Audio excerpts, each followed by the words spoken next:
आमदार इंद्रनील नाईकांना मंत्रीपद मिळावे यासाठी दुग्धाभिषेक कार्यकर्त्यांकडून केदारलिंग पांढुर्णा येथील महादेवाला साकडे।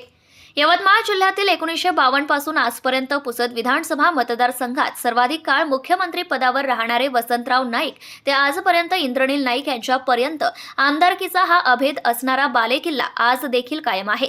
विदर्भामध्ये पहिल्या तर राज्यात चौथ्या क्रमांकावर मताधिक्य मिळवणाऱ्या इंद्रनील नाईकांना आता मंत्रीपद मिळण्याच्या हालचाली सुरू झाल्या असल्याच्या बातम्या जिल्ह्यात पसरत आहेत। अशातच पुसद येथील नाईकांच्या कार्यकर्त्यांनी केदारलिंग पांढुर्णाच्या महादेवाचा दुग्धाभिषेक करून इंद्रनील नाईक मंत्री व्हावेत असे साकडे घातले आहे। तब्बल 92,000चे मताधिक्य जिल्ह्यात आज पावे तो कुणालाही मिळाले नाही। त्यातच नाईक परिवाराने आजपर्यंत केलेली जनसेवा, माजी मंत्री मनोहर नाईक यांचा आशीर्वाद आणि आमदार इंद्रनील नाईक व त्यांच्या अर्धांगिनी यांची जनतेविषयी असलेली तळमळ यामुळे मताधिक्य मिळाल्याची प्रतिक्रिया ॲडव्होकेट इंद्रनील नाईक यांचे कार्यकर्ते ॲडव्होकेट सुनील ढाले यांनी बोलून दाखवली आहे।